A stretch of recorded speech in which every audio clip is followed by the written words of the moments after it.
尊敬的各位来宾、同学们，浙江大学成长论坛第4次讲座现在开始。浙江大学是一个缀满了光荣和骄傲的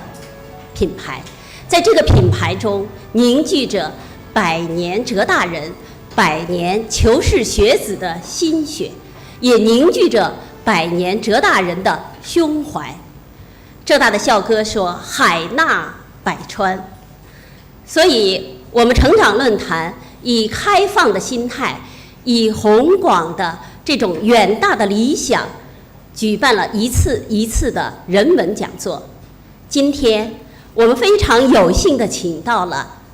索达吉堪布，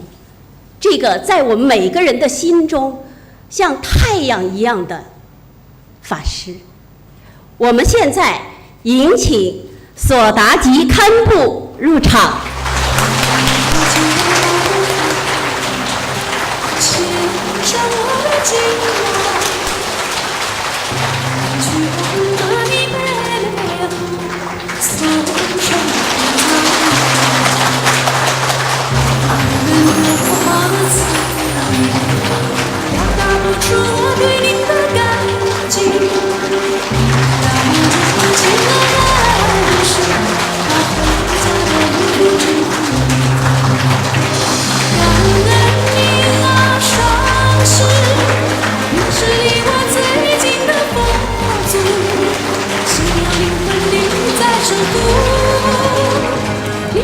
下面我们有请浙江大学佛教研究中心执行主任张嘉诚教授介绍索达吉堪布。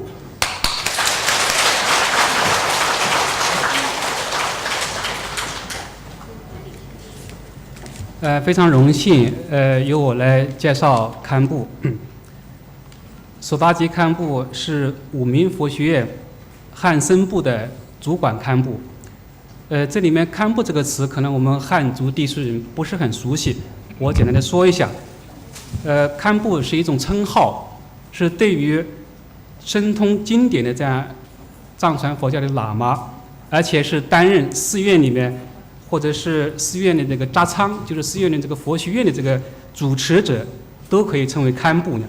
一般来说，担任堪布的话，是需要非常好的学识或德行才可以的。那么索达吉堪布，他在国内外知名度都非常高。他不仅对于藏传5部大论都非常精通，而且著作等身，已经出版的这个著作有数十部呢，文字加起来估计有上千万之句。那么索达吉堪布曾经跟随晋美彭措法王在美国、加拿大、法国、德国、荷兰、英国、日本、印度、泰国、新加坡、马来西亚、不丹、尼泊尔等地弘法，并且被推认为美国纽约喇荣显密中心的导师。堪布还通过现代的网络技术传播大众佛法的精髓。在慈善事业方面，索达吉堪布在2007年开始发起了启动爱心的倡议，号召佛教徒保护动物，同时也关爱自己身边的人。他身体力行，先后在藏地建立了悲智小学、养老院、居士林、小沙弥学院，资助了大量的失学的中学生、大学生，并且在几所中学设立了奖学金，还救治了很多无钱无力医治的病患者。曾先后2次出席在人民大会堂举办的世界慈善大会。那么近些年来，堪布先后应邀在北大、清华、复旦、南京大学等地高校做讲演，并且与所在高校的教师或大学生做过比较深入广泛的交流，产生了很大的影响。我的介绍就到这里呢，谢谢。接下来我们以无比崇敬的心情，以热烈的掌声，欢迎索达吉堪布仁波切给我们开示。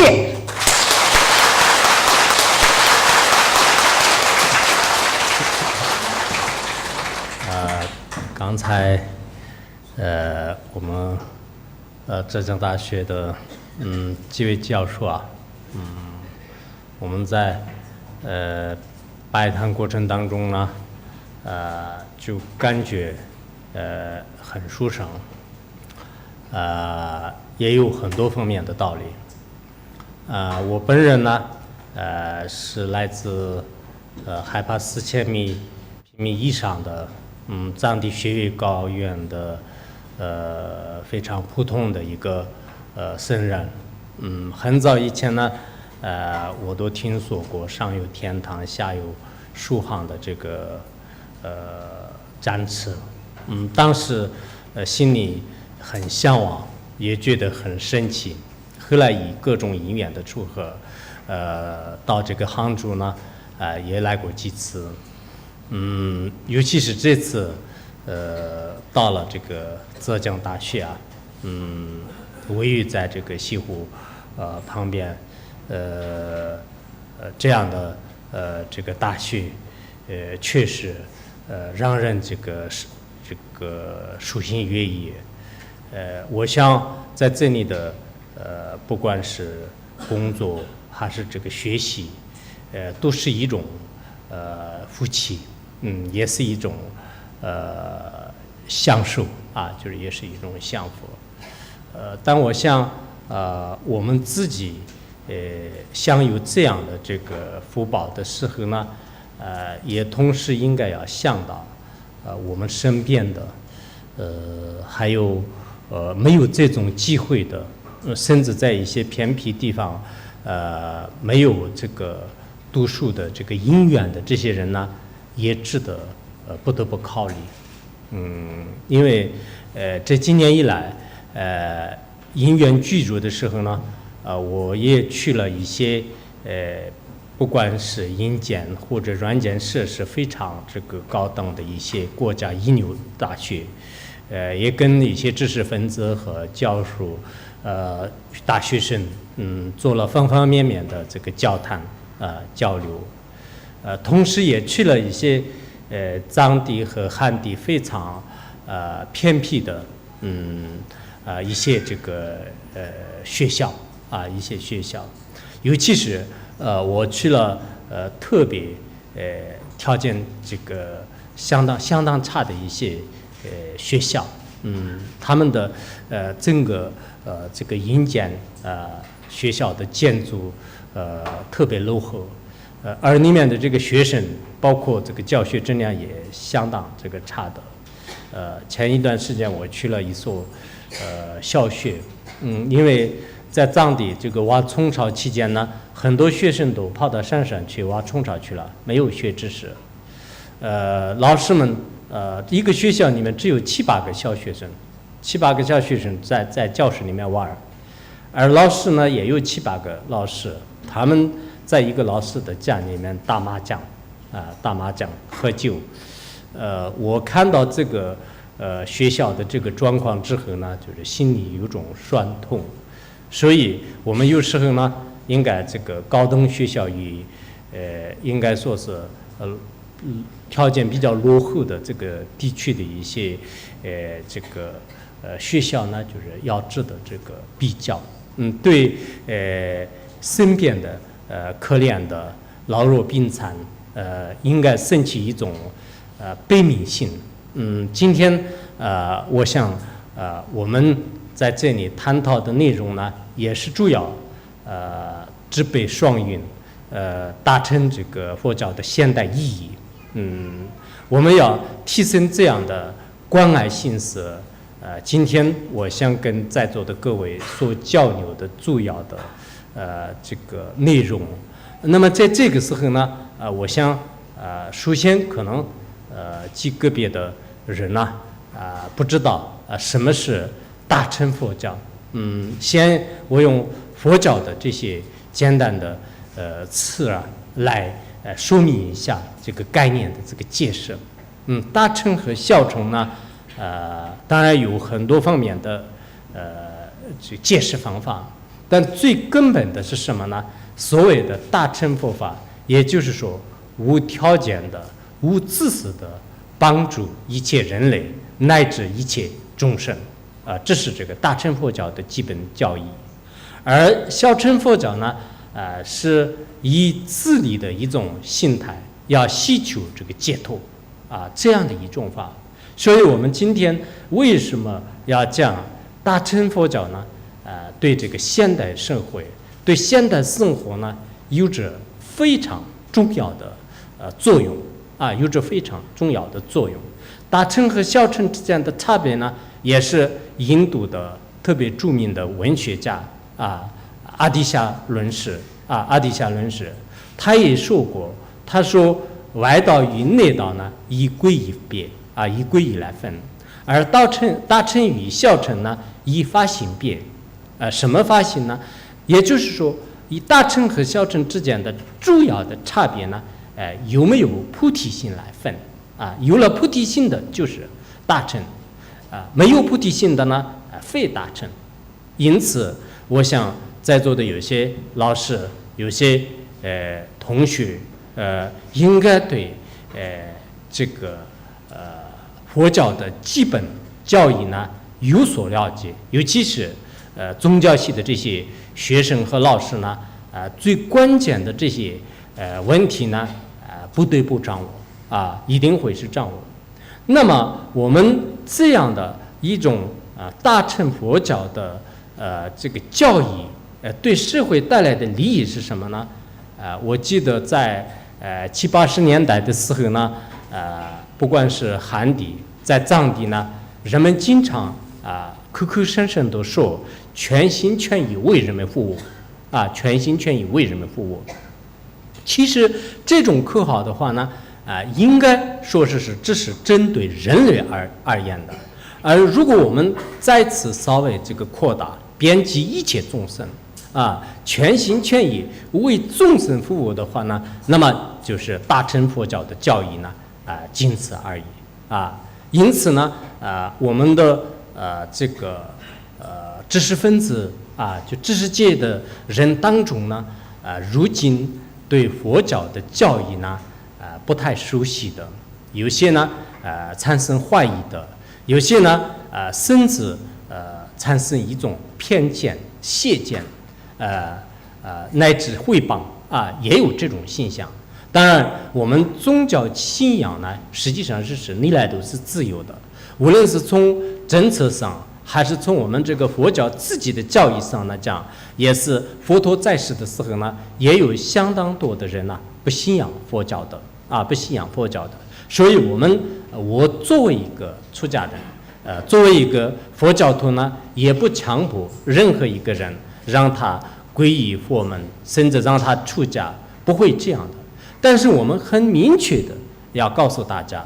佛教是并不是它是一种教条主义，它并不是一种消极的，一定要认知它是完完全全明明白白的宣说一种真理的宗教这个宣说真理的话呢，我想是人类社会发展到现在这个21世纪，21世纪的人们呢追求的是什么呢？应该是这个真理。在这样的真理呢，就像人们所谓的纯金不怕烧毁，同样的真理呢就是能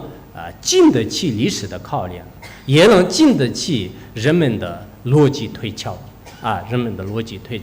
因此呢我们作为一个这个佛教士佛教徒的话呢，应该是对吧这个佛教的基本教义呢特别希望跟很多知识界的人呢进行交流，进行沟通。本身是我们作为一个学校的师生的话呢，文化的这个传播学术的这个交流这是必不可少的，也是将来呢我们整个全人类发展的这个趋势发展的这个趋势。所以呢我们今天呢在这里各位呢一起探讨这样的一种这个教义呢我觉得很有意义的。也就是说大乘佛教呢归根结底的话呢就像佛陀在这个华严经当中也说过，说是不为自己得安乐，但愿众生得离苦这个是非常关键的。我们现在的社会的方方面面的层次，或者说各个阶层当中呢，如果有了这样的一种崇高，有了这样的一种心理的这个苗摇的话呢，我想是人类会和平的，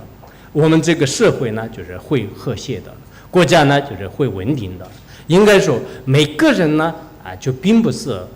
拼命的追求自己的这个地位、钱财一直呢就是这个权势等等。如果每一个人自己想着自己追求自己的利益，而没有关心我们的整个这个社会，没有关心其他的这个人类的话呢，那么就是这个社会这个国家、这个民族都会趋向这个衰败，甚至呢会灭亡的。所以我们呢我本人而言呢也是经过多年可以说绞尽脑汁要尽心尽力的对这个佛教的教义呢进行过思维，潜心研究，认真思考。但在这么长的时间当中，越这个观察，越去这个探索的时候呢确确实实对这个佛教的这种真理呢深信不疑就升起了一种难以用语言表达的一种信心。这种信心呢，我相信每一个人可以这个产生的今天我在这里呢，跟大家可以凭自己的一种感受来这个分享，也就是说推荐我们这里的一些知识分子，以前有些是已经真正探索研究很多年的这个佛教的教义，有些人呢可能是没有，但我希望呢，我们每个人应该去用自己的智慧来去这个分析佛陀2500多年前到底说了什么佛陀所说的这些真理呢，为什么这个历经沧桑，已经风风雨雨的历史演变当中的话呢，没有被这个世间的任何文化而这个所这个倒退没有呢就让它推翻没有让它推翻，一直呢它的这种这个价值呢，就是在这个人类历史上呢一直是闪闪发光这个原因何在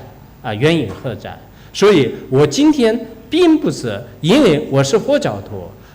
就像卖西瓜的这个老太呢就蘸自己的这个西瓜就很美很甜，不是这样的，应该是站在非常公正、非常这个客观的角度去这个分析自己呢应该在这么长的这个时间当中也翻译过这古今中外的许许多多的一些具有价值的一些书籍也翻译过，然后也借助过在我们的这个社会当中具有一定的对人类社会有贡献的一些科学家、文学家以及这个教授、老师、知识分子也探讨过。在探讨的过程当中呢，总认为确实我们这个佛教的这种利他思想在这个当今的社会当中呢，也确实不可这个缺少的。佛陀这么多年前给大家所留下来的真理的话呢，其实人们呢一直这个追求相当多的人类呢还没有到这种这个境界我以前看到有一个叫做是这个美国的这个心理学家物理学家他呢就是叫做是卡普莱卡普莱的一本书里面呢说过，他说这个如今人类依靠自己的这种这个力量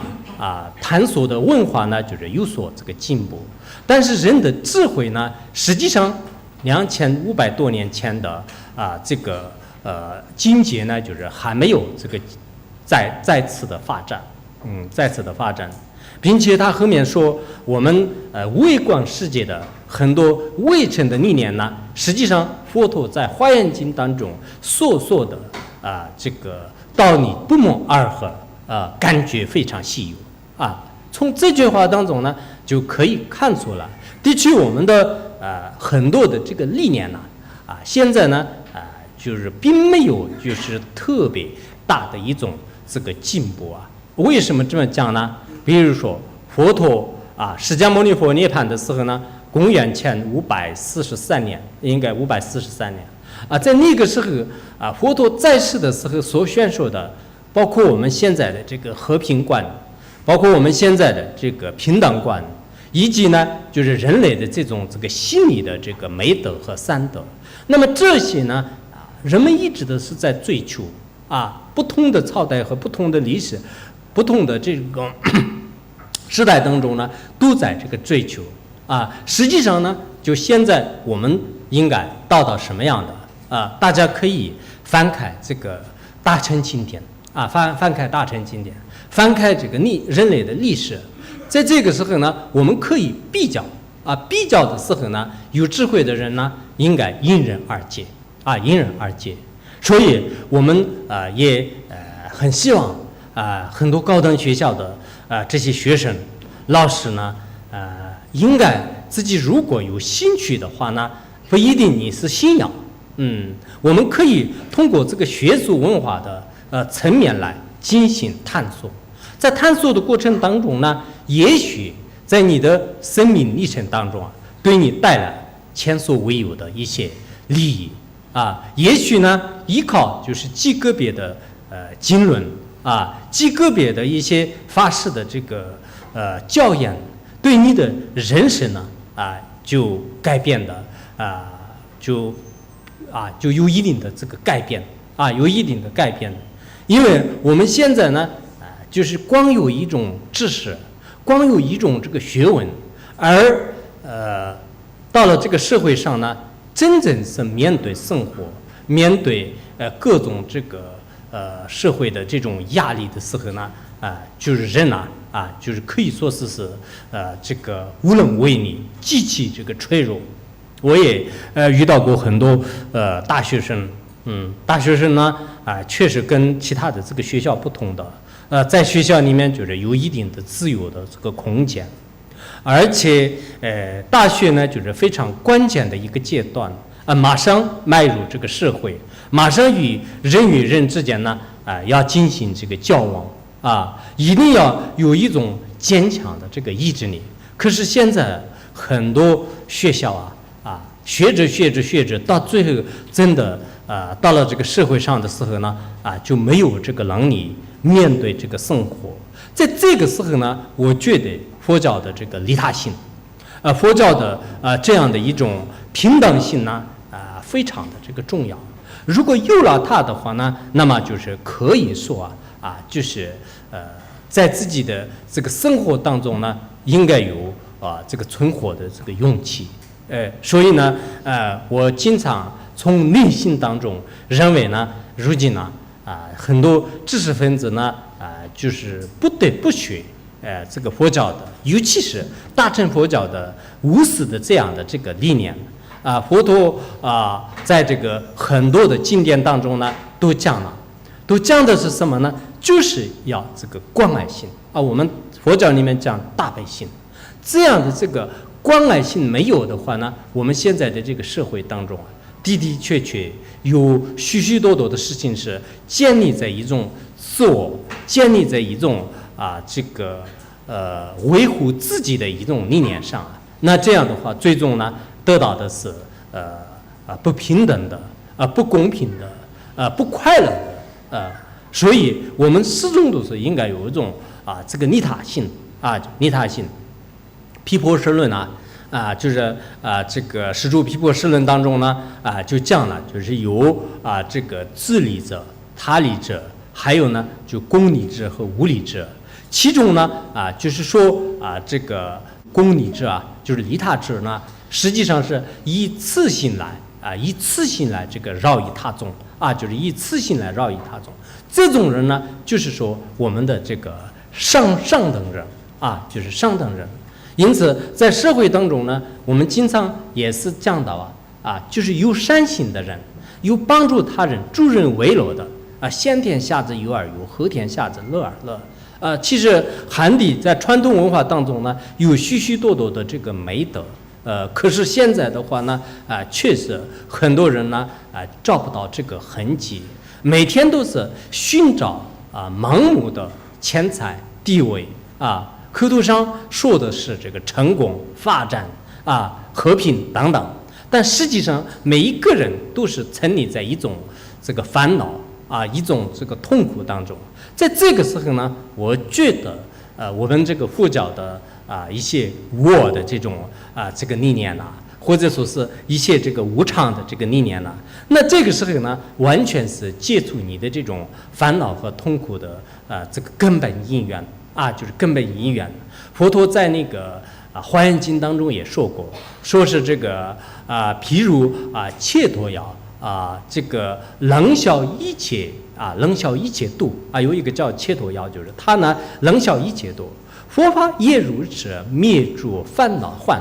佛法呢也是完全是跟这个切陀药一样的就能灭除我们生活当中的各种各样的贪嗔痴等这个烦恼，还有呢这个轮回当中的人的这个生老病死等等种种的这个过患就种种的这个过患。其实不管是有钱的人、有地位的人，或者是有才华的这个知识到了最后的时候呢，人不得不面对这个生死大事当你面对这个生死问题的时候呢，任何一个事件的这种这个财富或者说是一些荣华富贵呢，无可救药。我们都知道，我们身边的一些人这个发生就是这个生病的时候什么样的当你离开这个世界的时候呢，是什么样的？所以我有时候看到我们这个人类呢，非常的这个迷茫。为什么呢？短暂的人生几十年，人生这几十年的话呢，实际上是你特别的去这个迷茫的去执着，迷茫的去这个贪着。那么最终得来的是什么呢？越执着越痛苦，越执着越得不到。应该是有一种随缘、放松、洒脱自在这样的一种这个心态的话呢，什么事情都是应该办的就是很圆满的。而且即使你如果办的不是很圆满的话呢，实际上呢，就是应该说是这是一种这个空间就是也是对你来讲呢，就是这是一种这个缘分。所以我们经常呢就是大慈大悲的这个佛陀给我们留下来的这些教言的话呢应该有时候去这个去观想，或者呢就去了解。在了解的过程当中呢，的确是你就是预想不到的，就是很多的这种利益就可以呢垂手可得的的确，我们平时呢在这个大乘佛教的非常简单的一种这个修法非常简单的一种理念呢，就是你去这个观修观修以后的话呢，在你的这个生活当中呢有这个转变的就是有转变的。比如说我们这个大乘的这个修行七要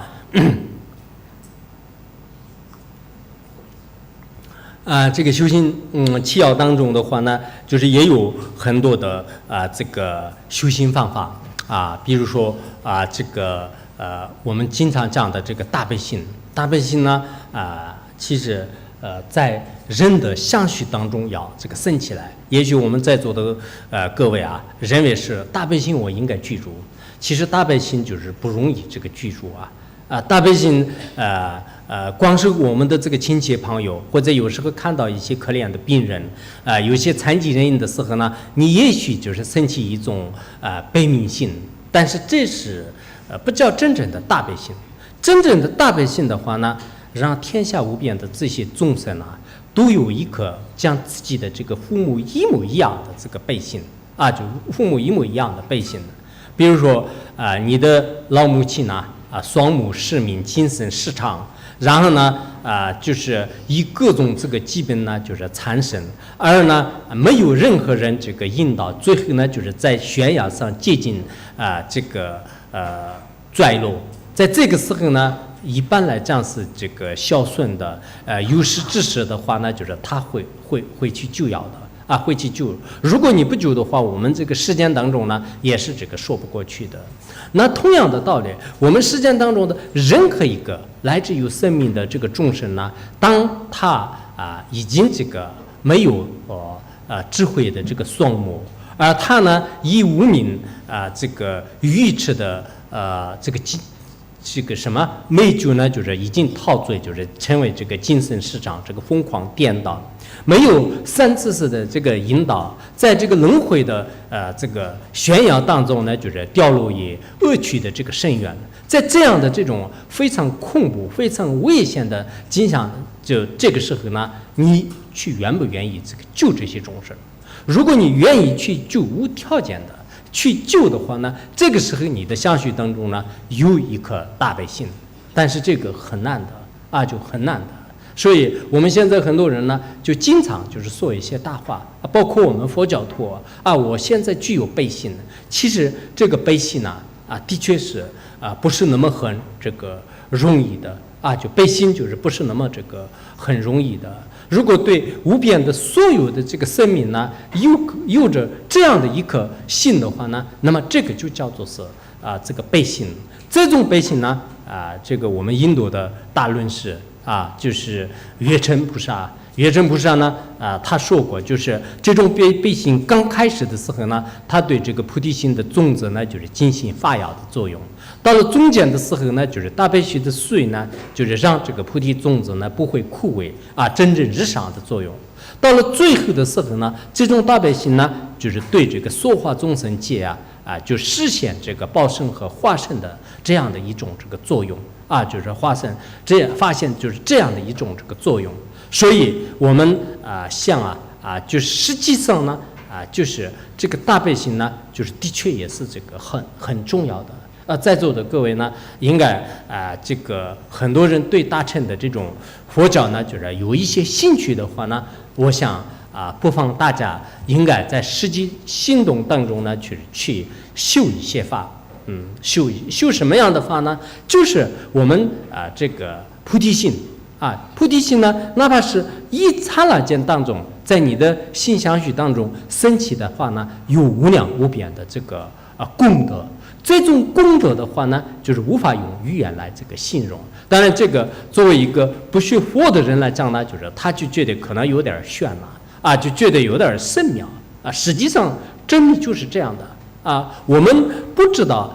这个一个珍宝的这个价值的时候呢，可能跟这个其他的一些农民或者是其他的一些贫穷的人呢，讲这个黄金的价值、双户的价值，或者是我们的这个玛啦、钻石在这个时候呢，他就觉得有点炫，但实际上呢，也并不是这样的不是，实际上是并不是这样的。所以我们现在很多人呢就是需要这个修这种菩提心。修菩提心的时候呢修自他交换的菩提心，自他平等的菩提心，自请他中的这个菩提心。这些菩提心呢，在实际行动当中呢，就是最好这个尽量去修。修了以后呢在你的这个生活在你的各个方面呢，就是有很大的这个转变所以我们现在作为在家人，作为一些知识分子呢，有时候呢，应该就是像这样的这种菩提心呢，应该这个去这个修行在修行过程当中呢就你会得到了许许多多的这个利益就大乘佛教呢，原来你是不太正气的人，但通过这样的这个修行之后呢，最后会转变你的很多的这个生活以前我记得有一个这个什么叫这个仙娜就是她是这个俄国就是这个皇上的这个太子的这个女儿然后她的母亲呢就是美国就是非常这个富有的就非常这个富有的人，但她从小都是生活在一个就是非常奢侈的这个环境当中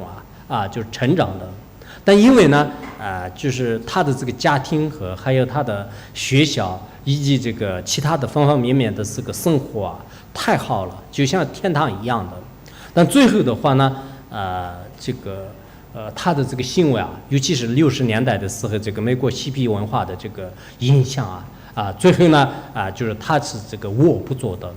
就是喝酒抽烟还要这个搞各种一些这个不清醒的这个行为在他的这个身上呢，就是出现种种的一些就是坏的这个习气行为那么就是后来的话呢，就是人们都认为是他是这个虽然是有高贵家族的这个这个人，但是呢就是无可救药了。后来这偶尔的机会呢，就是这个非常著名的大德就是索巴仁波切和他的上师这个一西喇嘛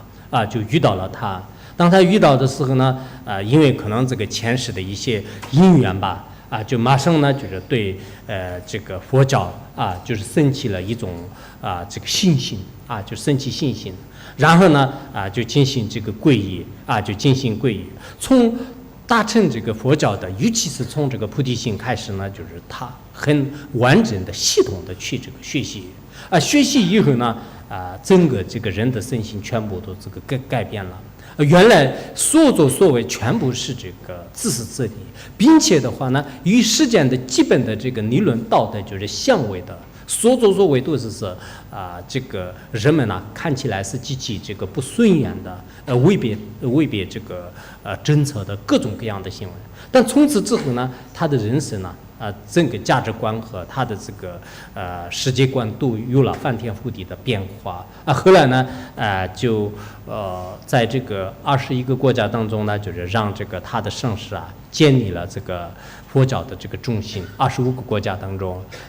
同时呢就是也许许多多成千上万的这个洋人就是修训就是据说是他是在洋人当中就是第一次这个出家的这个女士就出家的这个女士。所以我原来在这个这个西方国家就是有很多的他的这个介绍。当时我心里想，就是其实我们现在的这个很多知识分子只不过是对这个佛教的有些道理呢就是不了解，不了解的这个原因呢可能有几种就是有一种呢因为我们的这个语言的这个隔阂就是大乘佛教呢就是本身是从这个印度就是传入，然后呢就是传到这个中国，传到这个西藏但是呢就中间呢有许许多多的这个原因呢，就是很多人都没有这个完全了解它的这个意义。再说呢有些这个人呢就是认为是这个佛教的，其实有一些这个并不是真正的这个佛教。我在想，现在我们这里有个别的认为，所谓的这个佛教呢，我们要懂到就是什么是佛教。其实佛教是一种教育就说实在的是一种这个教育。我们寺院里面就是烧香拜佛还有呢就是做很多功德呢，就是只不过是佛教的一种这个行为，你不能完全代表这个佛教你寺院做的金碧辉煌呢，是不是佛教呢只不过是佛教的一个建筑就像我们一个大学，像一个大学的话呢，那么房子修的再壮观的话呢，实际上大学里面的一个建筑那么大学里面就是唱歌跳舞就这些的，实际上是大学的一个文艺的节目而已。但真正的这个大学的这个它的精神所在，它的核心所在是什么呢？就是这个教育理念。那么我们佛教呢也是同样的佛教呢也是同样的。因此藏传佛教的话呢，历来的可以说是有系统的、具有次第的、非常完整的这样的一种这个文思修行呢，到目前为止完好无损的这个存在这一点呢，我想我们很多的这个知识分子呢希望以后应该这个分析。有些人现在就是皈依佛门，自己也不知道一直在边上转了好多年了，没有系统的去学习，只是拜一拜佛那这样的话，实际上佛教的真正的这个教育没有动到。如果佛教的教义没有动到的话呢，那是不是佛教徒呢？很难说很难说。所以我现在呢想这个在我们汉传佛教的很多寺院呢就是当然极个别的寺院里面有这个讲经说法，但最关键的是什么呢？就是寺院里面就是需要有这个讲经说法需要有讲经说法。我们各个大学的这个佛教的这个研究中心呢，一定要有这个佛教的这个课不管是历史或者说是他的这个大乘小乘的各个教典论点就是这些的这个课有足够的非常丰富的可以说是千经万论全部对在我们的这个藏经录当中。尤其是我看到这个汉地的一些藏经录就心里面有一种这个说不出的感觉。为什么呢？从唐宋元明一直有那么多的这个意思，翻译呢印度高僧的如是多的这个论点，还有我们的这个佛陀的这个经典呢，那么多的全部都是对在一起，尤其呢已经在外面铺满这个灰尘了，很可惜的。这里面有很多的珍宝，可是这是书本上的内容，我们很多的这些内容呢没有在这个心里面去这个了解那么水已经摆在这个前面，我们自己很可干，可是呢我没有喝一口水的话呢，那就是这个水能不能起到作用就很难。所以如今呢我想不管是什么佛教徒非佛教徒也应该对这个佛教有一个这个研究佛教有一个研究的话呢，我想不管是什么样，就是不可能用你的这个智慧来让这个推翻这个佛教这个是自古以来这么多的文学技巧呢都无能为力的。我想现在人类已经到了这个21世纪现在算来的话呢，那么就是从佛理算是应该是这个2555年就是佛陀涅槃到现在呢这是其实那个佛教联盟会呢，就是最后佛陀的这个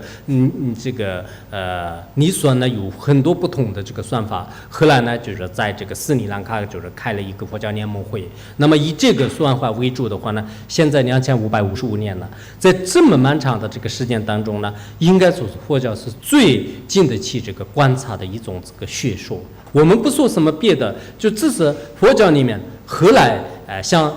这个佛教最伟大的龙蒙菩萨、法称论师月称论师寂天菩萨、寂明论师，他们所传下来的这些论点呢，我们去这个研究当我们去研究的时候，很多人呢可能是在这个雾里云里了。那的确是这种这个理念呢，就是非常非常的这个神圣。因此呢，当我们这个学习这些论点呢，自己认为是非常有这个价值的这种价值呢，就是对整个这个人类的这个生活理念有一种这个不可这个言表的利益这种利益呢，其实我们人类追求的什么呢？就是完美。追求的是什么呢？就是幸福。但是这种幸福呢，不能就是眼前的，我今天幸福明天痛苦，就不是这样的。我今生幸福来世这个痛苦，我们不应该这样的。我们人类是应该是有一定的这个智慧，有智慧的话呢，你要想到我自己的快乐，也要想到就是旁边的这个众生的快乐就是这种这个幸福快乐的这个范围呢，就是要扩大，就是遍及整个所有的生命这是佛教的第一个伟大之处。第二个伟大之处的话呢，我们跟那个其他的一些宗教就是确实不相同的有足够的这些理论和这个经典，还有呢就是可以经得起一些各种这个辩论藏传佛教呢历来的是在这个寺院里面一直提倡就是这个进行这个辩论。当你辩论的时候呢从你的这个智慧深处挖掘出就是许许多多的这个真理但这样的这个真理呢，就是最后就是不被这个邪见和不被怀疑呢，就是摧毁就非常的这个纯净就能这个显出了人本有的这种真正的这个价值这个孔子也是在《论语》当中说是文质彬彬。其实意思是什么呢？就是我们的这个后天性的这个文化跟这个先天性的这个人的本质啊，这两个相结合互相圆融的时候呢，才能算是人类呢就是进步或者是这个发展。当你已经脱离了你这个外层次的一种需求一种虚无缥缈的这个追求过多的去这个寻找的时候呢，就是这不叫是真正的这个发展。有时候我们在座的各位肯定有这样的这种感觉吧，就是人们呢就是每天呢日日夜夜的是追求的是什么最终当你真正离开的时候呢，你所获得的是什么就是大家应该都是可以这个想一想就真正就是最后在这个生死大海当中呢就恐怕是这个什么都是没有。所以为什么佛陀呢就是非常悲悯的给我们宣说的这个法要呢，也是这样的。我记得在这个佛陀在这个大寂经里面呢，大寂经里面已经说了，就是说这个佛陀生死海慈悲什么就慈悲过说法就是因为佛呢就是看我们这些众生就是始终都是沉溺在这个生老死病迷茫愚痴的这种苦海当中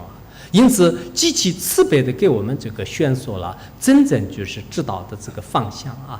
其实老师呢就是非常这个伟大，但是老师给我们讲的是什么呢？就是这个精神的一种知识当你毕业以后，你跨入社会的时候，你怎么样赚钱？你怎么样这个生活？怎么样就是去这个为社会做贡献？这是一个斩断的这个精神的一些这个。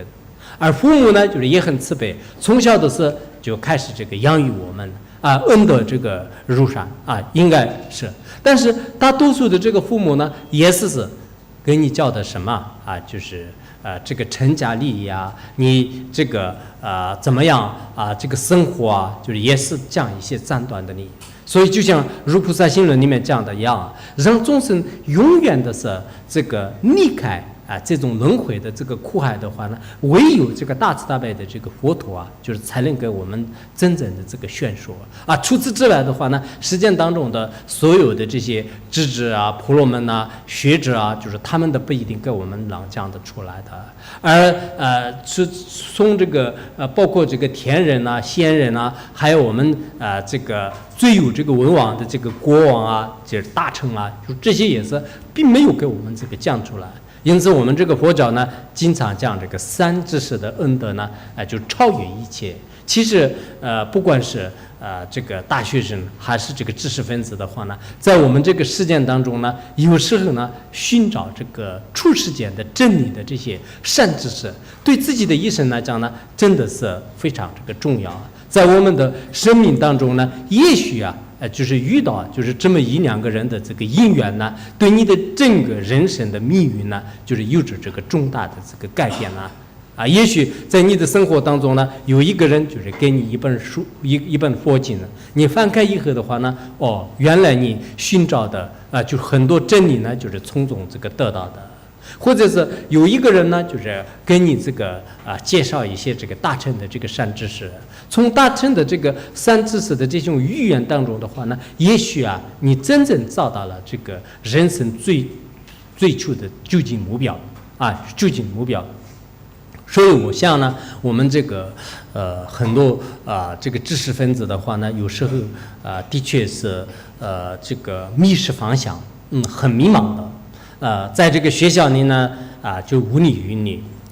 然后到了这个社会上的话呢，因为你学的这个知识呢，实际上是在实践当中就是用不上。即使用的过程当中呢，就是你没有这个足够的一些这个思想准备。在这个学校里面，就是你很单纯的、很纯洁的，觉得呢就是这个世界是很美好的就外面的这种这个或者是人类这个生活呢，就是极其快乐的一种这样的这个理想可是到了真正的这个社会上的时候呢，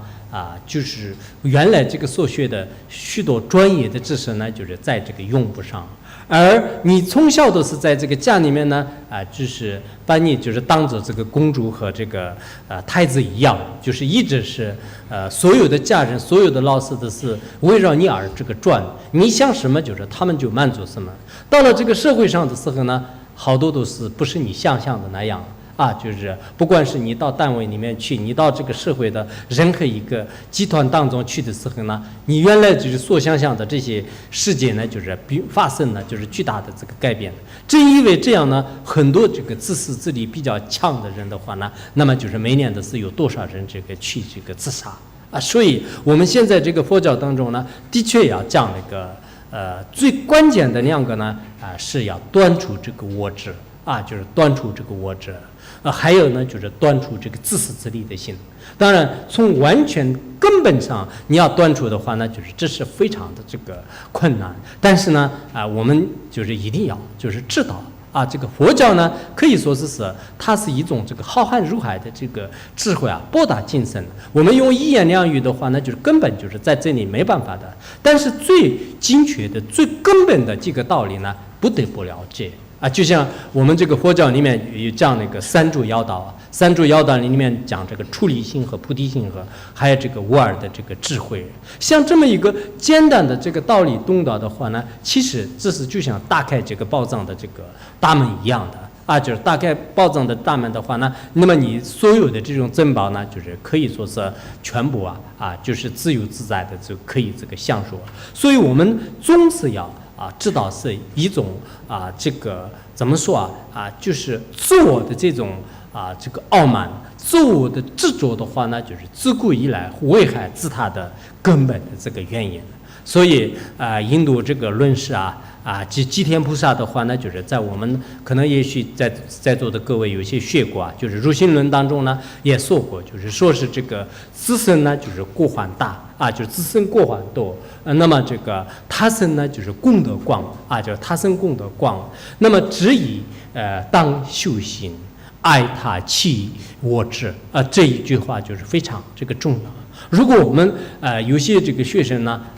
懂到了这个真理的话呢，在你的一生当中呢，就是也许会这个收获匪浅为什么呢？我们以前的时候都是寻找的是自我中心没有对这个社会就是像这个承担责任，没有呢就是对这个父母呢就是像这个报答恩德，没有呢就是感恩就是与我这个所有的这个节省善缘和恶缘的这个人就没有这样的崇高的这个精神。所以我们在学校里面呢，应该有一种这个心灵的教育，应该有一种崇高的教育，应该有一种道德的这个教育。这一点呢，比什么这个金钱地位什么都这个重要。如果一个人真正是心里面就是对谁都会这个非常这个善良，有这样的一种心态的话呢，也许你到这个世界上呢，就是会受到了一些别人的这个歧视别人的一些就是不理解或者这个包括就是别人的一些抛弃就是有这个可能性。但实际上呢就是你的这种这个责任感，你的这样的这种这个利他心呢，始终都会这个发出一个这个亮光的所以我们现在在这个实践当中呢，就是一定要有一种这个利他的这个心。利他的心呢也是大乘佛教的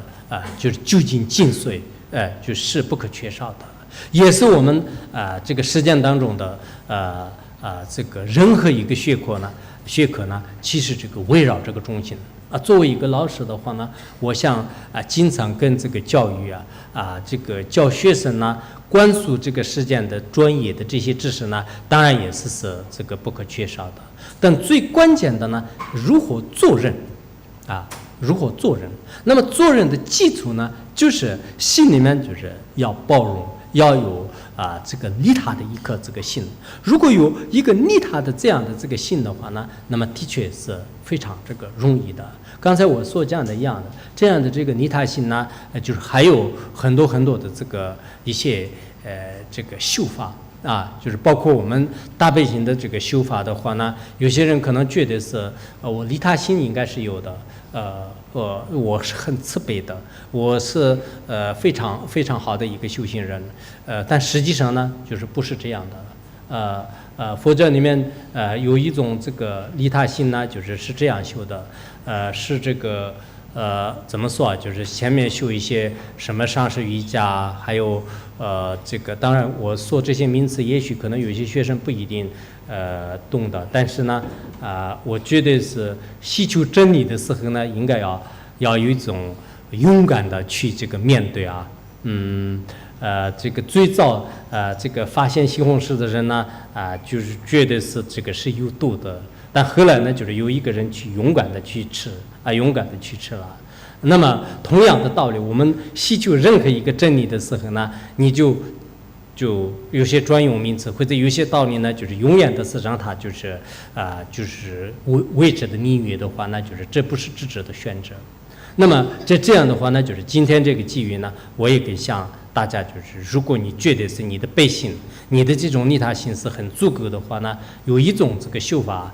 就是叫这个自他的一种这个交换修法。这种自他交换修法呢，当你这个就出气的时候呢，把自己的快乐、幸福、安宁，自己的所有的荣华富贵呢，就是依靠一些白色的这个气体的形象呢，就是开始这个付出去就是已经这个付出去。而当你那个吸气的时候就别人的这个痛苦不幸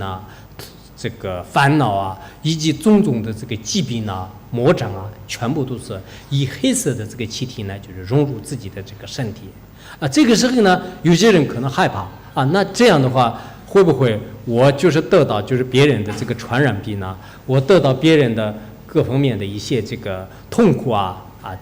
那个时候我就跳出来了我跳出来了这说明呢你的这个物质呢，就是还没有这个断除以前我们藏传佛教里面专门有一个大端法的这个修法，这个端法的修法呢，也是这样的有时候呢，就是自己特意到一些特别就是比较这个严厉的一些石头林深山到哪里去开始这个挖掘这个身体看一些圣树做各种各样的这个扰乱破坏的现象。那个时候就是护法或者是废人承诺开始这个下冰雹就是打雷在这个时候就现在我已经可能不行了，就是因为就这个时候把我只呢就是可以这个跳出来了。其实表面上看呢我们这样修自他交换的话，会不会自己带来就各种各样的痛苦佛陀在这个佛经里面也再三的讲过这个弥勒菩萨在那个经庄严论当中也是讲过。其实这是一种这个方法这是一种这个方法。实际上你不会就如此的这个痛苦如此的痛苦。我们实践当中一个老师的话呢，天天的是帮助别人，表面上看起来天天帮助别人的话呢，会不会他很痛苦的？但实际上不是，你逐渐就是社会认可的，逐渐所有的团队呢，就是对你有一定的这个认可。但这样一来呢，我们想为什么我们没有这样的这种这个利他心当然，这样的真正的这个大乘菩提心的话呢，对我们来讲确实是比较这个遥远的不是那么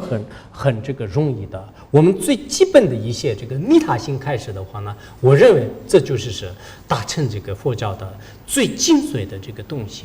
最精髓的东西。当然，你如果还有一些这个智慧来进行观察，就是一切万法的究竟这个实相的时候呢，其实这个就是最容易大乘佛教的整个这个，比如说你要学中观中观呢就是有各种一些这个推理，以推理来就是觉得这个万事万物呢就是是这个无常的、我的这个空性的。这不是口头上说的，完全是用一种就是牢不可破的，可以说是颠扑不破的一种这个真理来进行这个论证。在论证的过程当中呢，每一个人心里面相信就佛陀是真的原来是很伟大佛陀后面的这些遵随者的智慧的话呢，的确是现在所谓的一些原始啊、教书啊，有些这个播导啊，就是这些的是说是秘密很大的，但是真正与他们的这个智慧相比较起来，应该说是自己有不同的这个感觉有不同的感觉，这是从智慧空性上面来的。而从我们搭配的这种编辑方面的话呢，的确是我有时候在想就人类那个2500多年前的时候呢，就是有这么崇高的精神，是真的是非常的这个稀有在那，尤其是释迦牟尼佛当时这个出世的时候呢，释迦牟尼佛出生在这个王族家里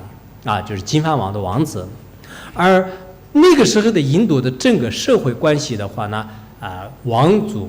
婆罗门宗族，还有这个高贵的宗族，还有呢就是有一些低贱的宗族。而那个时候的他们的这个宗族的这个气势就是非常的这个严重，但是佛陀呢，就是他并没有以自己是王子这个身份呢，就是歧视所有的人，他以自己是以非常普通的这个身份呢，包括病人，包括对那个一些特别下贱的这个人的这些群体当中呢，去这个服务他们。所以在我们说的人类平等、男女平等、世界和平的真正的这个理念呢，到21世纪的话呢，其实我们还没有就是到这个佛陀所讲到的部分的这个理念上来这一点呢，不是我在这里呢就是给催大家，不是这样的，应该你们以自己的智慧，用探索的眼光来去寻找去达成佛教的这个究竟教义。我们这个《毗拉耶经》和《长阿含经》有关的这些经典当中呢，就是在那个时候的这个人类的这种思想已经成熟的这么样的几点的话呢，我们人们都认为是古老的时候的这个人的这种思想很这个陈旧或者说是我们那个时候的社会不进步的确是在这个物质文明上面呢，就是有这个天壤之别在那个时候到现在就科技那么这个迅速发展的这个时代相比较起来的话呢，我们可以说是我们在那个时候的这个思想呢就那个时候的这个物质方面呢，就是有一定的这个差别有一定的差别。但是呢，在这个思想上，尤其是大悲和智慧我们这个佛教呢就最关键的，我经常这样认为，是悲智慧和悲心这两个方面呢，应该说是超越了就是很多的这个人类的这种先进思想就先进思想。所以在这些问题上面呢，我想应该我们很多的知识分子最锐利的这个智慧呢，就去这个探索其中的这个深这个奥义，才能呢就是会明白所以就是在好像那个《护法藏因缘经》里面呢，就是也已经说过就是说是这个佛法清净除烦恼热就是佛法呢就很清凉的就很清净的，它呢就是可以就是扫除我们的这个烦恼的这个热闹。我记得正法念珠经当中呢也是说过，就是说是这个一闻智慧故就是烧这个烦恼树，通过这个听闻的这种这个智慧来这个烧除我们时间当中的各种这个邪知邪见的这个烦恼的这个迷离烦恼的这个迷离现在人们的这种思想分别念就是特别严重整天的是被这个贪嗔痴这个所搀扶，追求这个名闻利养，每天都是一些虚华不实的这个目标呢，就日日夜夜的就是开始忙忙碌碌其实就人怎么样再忙碌的话呢就是你最终就是得到的是什么就是没有什么的就得到的是没有什么的，明明白白一条路什么这个完完全全不可修就以前那个不是说过吗？就是我们明明白白就是在过这个22世纪的时候呢，我们在座的人都是全部变成这个什么样的，大家都非常清楚。我们是21世纪的这个可能到了这个基本上后面的时候呢，就是在座的人都是已经这个去入黄泉，就是离开这个世界了。当你离开这个世界的时候呢，是不是现在就是即个别的这个论点里面所讲的一样，人死如灯灭，是不是这样的？绝对不是这是我们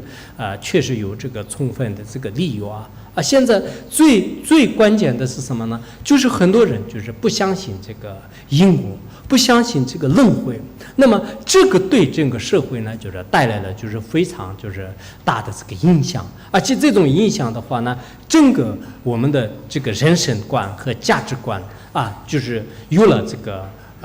个灾难性的这个破坏啊。很多人认为是只要我这个玩一玩就可以了，只要就短暂的这几十年就过了就可以了。很多人的思想呢，就是特别浮躁，特别简单。其实真的不是这样的，这样的这种思维的话呢，太简单了啊。那么这样呢，跟我们的这个实践的这种出生呢，就是没有什么多大的差别。以前萨迦班智达在这个格言当中呢也讲过，人们如果只是希求一些饮食啊，希求一些这个快乐啊，那么除此之外就是没有一个这个希望这个解脱啊，这样的话呢，就是跟出生没有什么这个差别。这不是我说的，是应该就是这个好几百年前的这些智者们呢，就是都已经说了。但是这些智者说的呢，并不是这个胡言乱语，应该说是，只不过是我们自己不知道而已。我们在座的很多年轻人的话呢，真的你所成长的这个环境。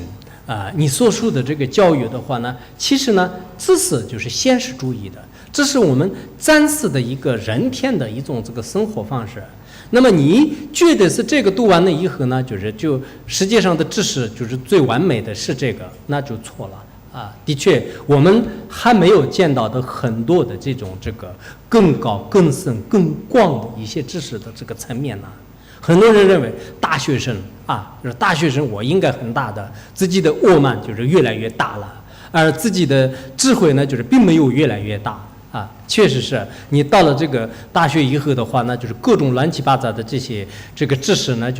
就开始吸进来了。真正是对社会有利、对家庭有利、对个人有利的很多知识呢，就是忘得这个一干二净了。到了这个社会上的时候呢，就是格格不入啊，做很多事情呢就是不顺利。在那个时候呢，就是怨天尤人，天天都是抱怨啊，社会不公平，单位不公平，父母对我不好。其实呢，没有一个报恩的这个心啊，这就是现在的社会心态啊。这一点呢，我并不是这个诽谤这个真理，我们可以这个有目共睹的。那么在这个时候呢，确实是这个就像以前那个汤恩比博士就是他说过他说是人类21世纪的最这个能救的呢，就是孔孟思想和大乘佛教。确实，这个大乘佛教对我们的这个现在的社会呢是不可缺少的。如果这个大乘佛教的忘我的这种这个奉献的付出的这样的一种精神没有的话呢，每一个人都是拼命为自己的这个目标而这个奋斗，根本不顾就是身边的人。那这样的话呢，你可能对身边的，包括自己的这个父母这对自己的老师就是都无所谓的。我想现在很多大学就是毕业以后的这些学生的话呢，在这个学校里面有多少个老师对你日日夜夜的付出的这个心血我都最近跟那个浙江大学的很多教授就是探讨的过程当中，他们有些是真的是人类这个心灵的这个灵魂的工程师是名副其实的是20多年、30多年就是夜以继日就废寝忘食的是为这个学生的未来的这个目标呢，就是这个努力奋斗，这个教授这种这个贡献和这种这个事业的话呢，就是有失甚深，就是更是伟大。我自己呢，就是多年以来的，就是对这个很多的这种学生的这个交往过程当中呢，我觉得是实践当中呢，就最有意义的就是这个教授传递这个知识。可是现在很多的忘恩负义的这些这个大学生就是离开了学校过后的话呢，也许很多人的连招呼都不一定大。有些稍微有一点报恩心的呢，可能就是说一句就是老师你好老师你好，但心里面呢不知道你现在的这个心灵的这些知识就是老师给你这个传递过多少。其实我们呢应该是这个滴水之恩涌泉相报我本人的话呢的确是对出世间的这些上师们就是传递的这个发扬呢无比的这个感恩。而实践当中呢，包括我这个小学的老师，包括我这个中学的这些老师啊，就每一次想到我如今呢，就是有点滴的这些智慧和点滴的这些学识的话呢，都是来自不易，都是他们的这个汗水和他们的青春，他们的这个非常珍贵的这个时间呢，就是换来的。而因为他们的这样的这个不知辛劳的这样的给我们这个观感呢，而在我的这个心里面呢，就是少有这个今天的这样的一种这个知识就我始终都是这样这个认为的，不仅仅是认为，在自己的实际行动当中呢，就是尽量的去这个知恩报恩就是有这个原则。所以我们现在很多的这个大学生呢就确实是这个自己觉得是好像自己已经考上了这个大学的话呢，就已经这个很了不起了他还想不到就是这种人呢，就是还要面对就是很多的这个事件的就是各种各样的这个压力。在这个时候有这种忘恩负义的心态的人的话呢，恐怕是这个前程呢，就是不一定是出现的这个光明就不一定是这个光明的。所以呢，我们像就是真的是就是有些这个大乘佛教的这个教义现在的这个社会来讲呢还是很这个需要的这种这个需要呢，就是并不是我是在这个口头上说口头上的是谁都会说就是这样的这个天花乱坠都会说的，但实际上从内心上对自己的这个殊荣对别人呢，就是也可以就是同样这个得到的。我们现在这个包括就是在汉地在藏地，就是很多这个学习大乘佛教，比如说像那个学习如菩萨行论学习这个一些这个大乘的这个经论的这些人呢就可以说你没有学和学的这个差别的话呢，就是完全是成了这个判若两人就是有天大的这个差别有天大的这个差别。因此呢我们也应该很想就是这个学习，这样这个学习的话呢，应该有很大的这个转变。当然有些人呢可能是前世的一些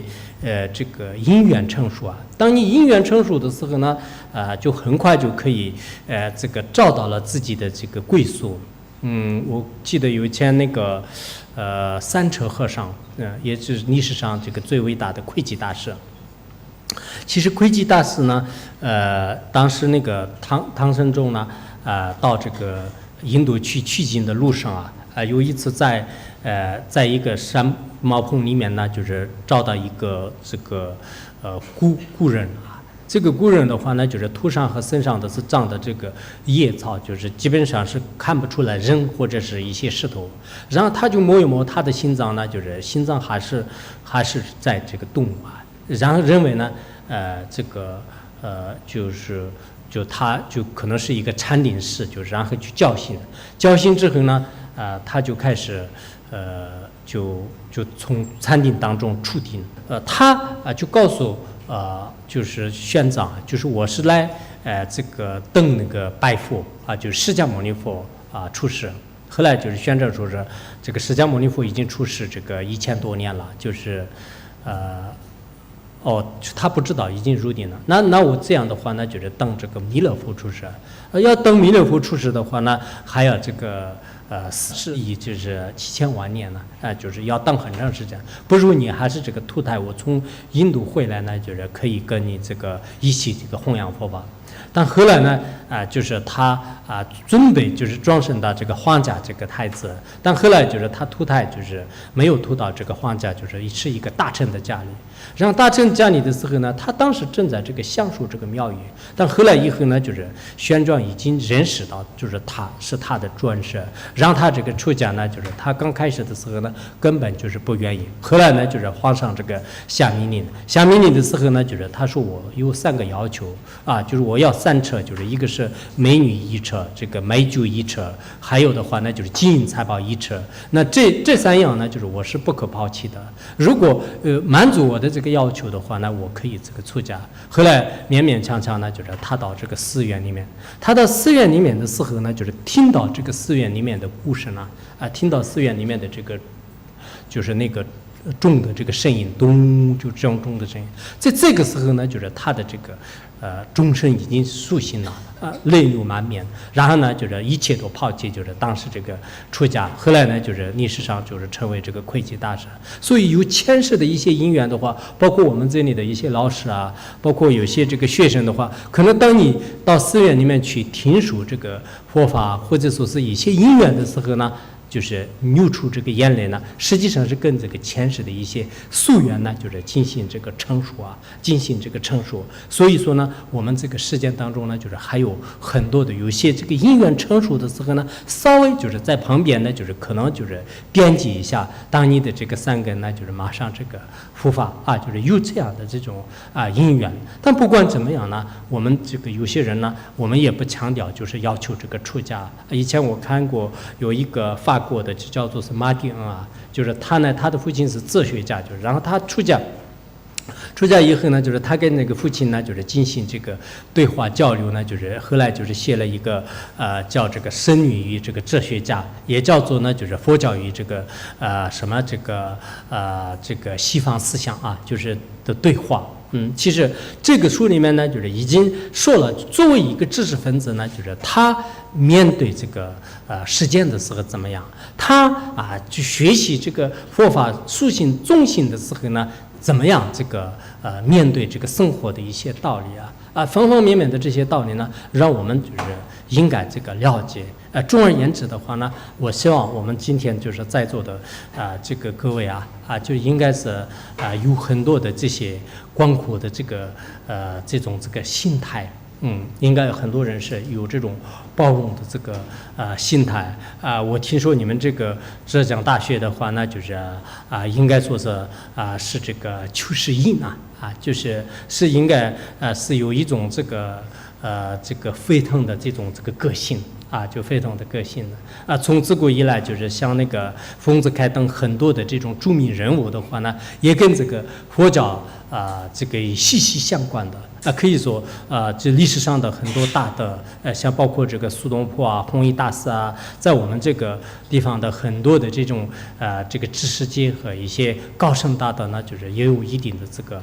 关系。这是我们所谓的这个地名人杰应该呢就是都有一种这个殊胜的这种因缘我希望呢，我们每个人呢就是也应该有一种这个非常这个开放的、自由的一种这个心态听说你们浙江大学呢，就是就没有真正的这个门就各个地方都可以来，这是我们人类发展的必定趋势。应该说是有一种这个开放的话呢，就是才能有这个发展。应该说东西方的这个文化，尤其是我们的这个大乘佛教文化呢，应该在需要就是多方面的这个交流。为什么这样呢？我们凡是对人类社会有利的任何一个学说思想的话呢，也值得加以这个弘扬，值得加以呢就是提倡，值得呢就是让人们呢就是进行这个探索。而对人类社会就是对他的这个身心健康无有利益的任何一个学问的话呢，我觉得是就是不应该呢就是去这个接触在这样一来的话呢，那我就可以就是感受这个大乘佛教呢，就是对我们整个这个社会会带来就是无与伦比的这种这个利益所以说呢，我想我们这个今天的话呢，就是也可以说是这个就简单的就是有些语言来就是开阔的话呢，实际上这个。杭州这个美丽的杭州西湖的话呢，它这个孕育呢百年这个辉煌历史的这个浙江大学，还有这个千年古刹的我们的这个女音社有来自这个五湖四海的这些知识分子和善男信女可以说是熙熙攘攘，这个络绎不绝。引导呢就是每一个人有一种这个包容和利他的一种这个心只有这样呢，我相信我们的这个世界会增添一份这个美好同时呢就是对我们的这个西湖也是带来一份这个宁静和这个祥和我想今天呢我的这个话呢就说到这里。